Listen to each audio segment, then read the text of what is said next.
แบบเตะบาสแบบอันนี้ก็จะมาจับคู่เนาะสงสัยจะเป็นบาร์เซโลนาเขาจะได้ต้องเตะกับบาร์เซโลนาเดี๋ยวนี้เขาเป็นตัวการเข้าสิ่งว่าการเปลี่ยนตัวคืออะไรฮะ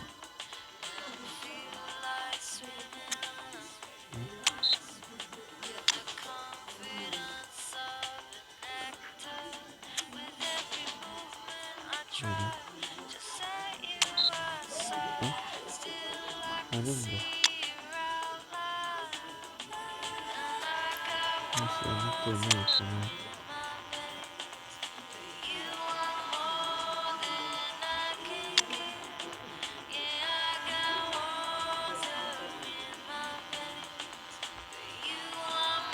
สวย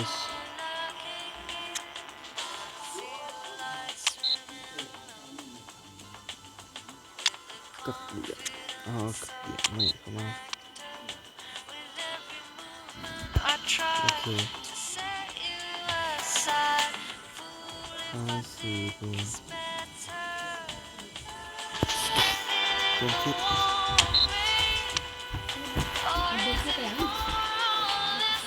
โอเควันนี้เราจะจับคู่เตะแบบคู่เลยเตะแบบทีมเลย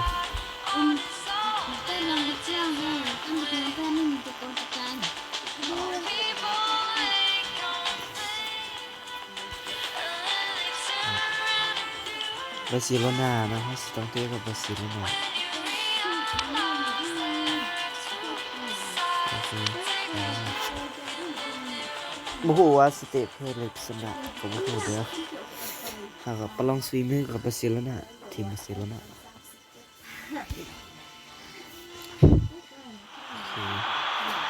ตอนนี้ก็เป็นทีมยูเวนตุสนักเตะของเฮาก็11แต่ว่าผู้เรียนเฮาก็บ่ค่อยเตะนะเอาบ่มาสิล่ะ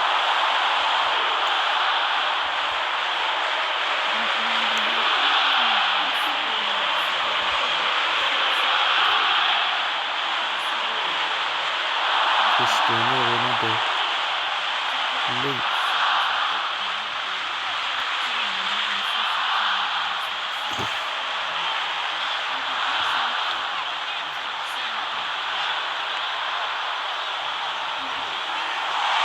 เดี๋ยวมาดูเสียดายหลุดมาตะกี้เนี่ย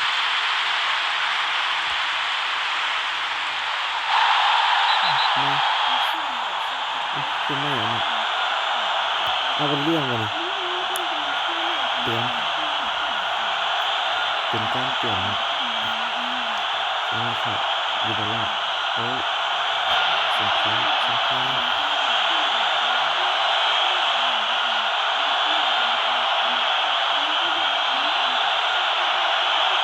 จังหวะนี้เป็นนักฟาวของทางบาร์เซโลนาตีขึ้นมายูบาร่าใช้ตุ๊กบอลมันคงเนี่ยคริสเตียโนโรนัลโดสปีดตัวนี้สปีด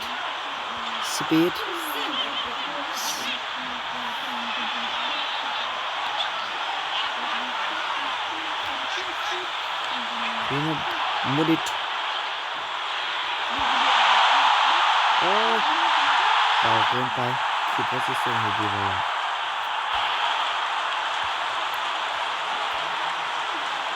เมสซี่ไปถ่ายกับเมสซี่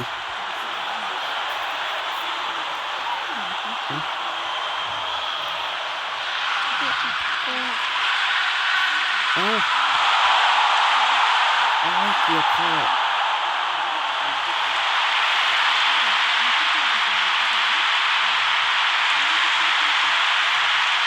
ดึงไปเลยเตะลูกหนึ่งนะครับ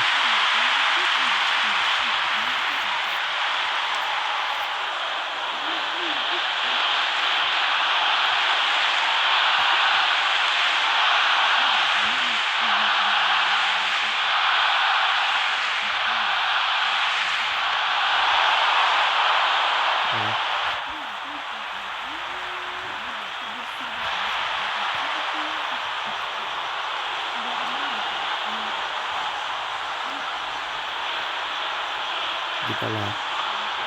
นี่เห็นดาวกันกัน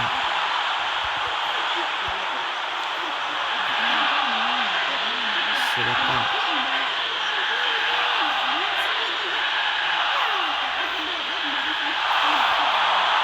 เป็นบอลออก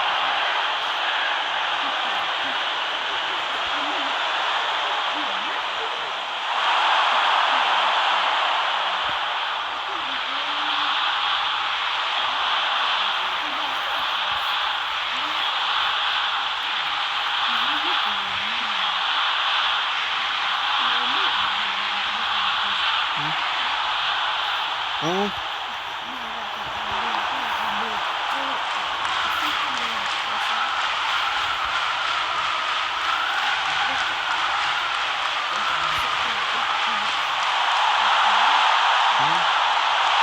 เน็ตลุดเน็ตลุดจ้ะเน็ตลุดเน็ตก็ต่อไปแล้ว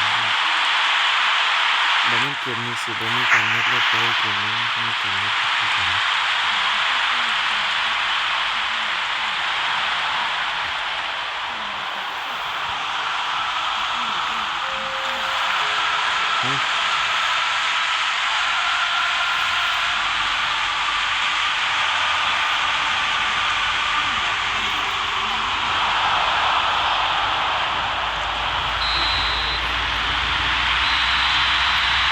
เป็นโคราชเป็นนี่เป็นตัวกันถ้าให้เป็นตัวของ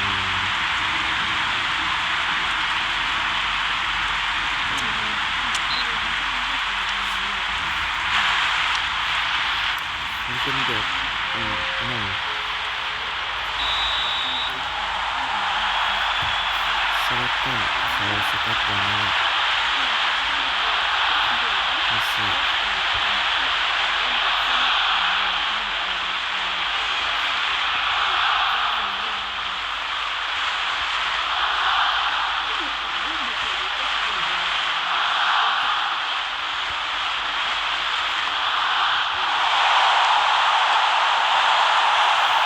อุ้ย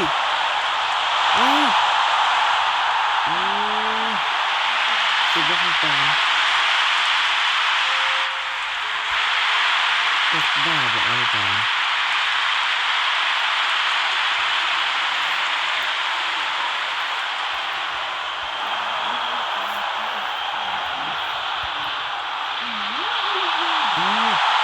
เซฟตอนนี้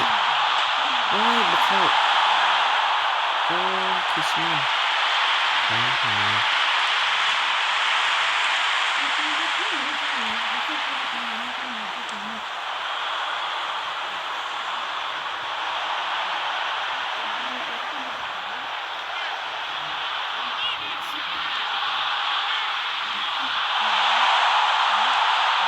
โอ้ยเว้ยมันดู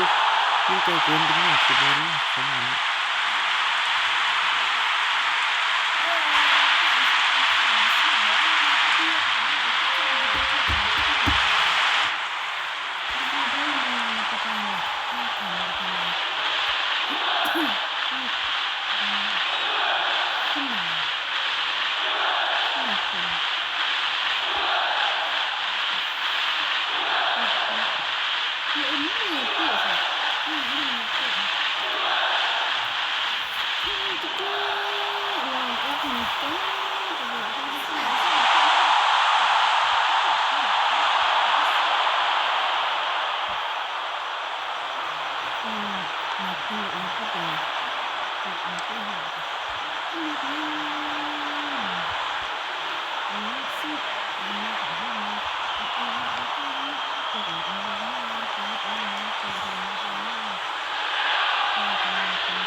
จะได้ดิ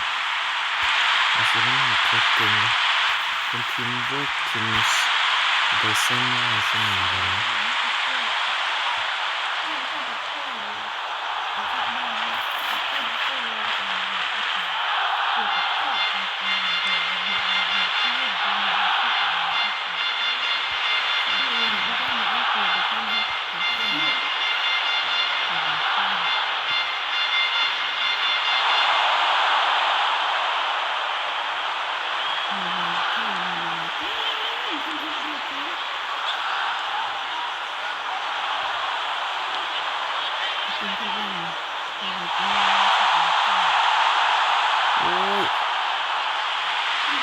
เ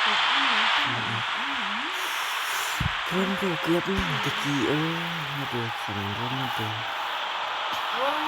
บุญเปียกสิตัวเป็นสีเปียกเส้นไหนจะบอลมาเอียดมาเอียดมาเอียดมามาดูมาดิ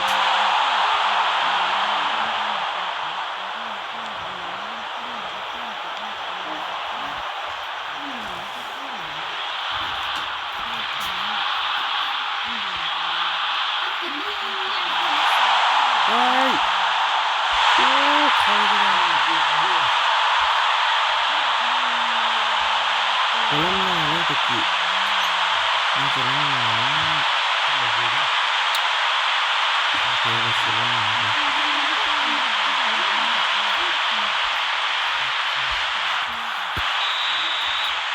เวลาหมดเลยนาทีสุดท้าย1-0เราจะล้ำหน้า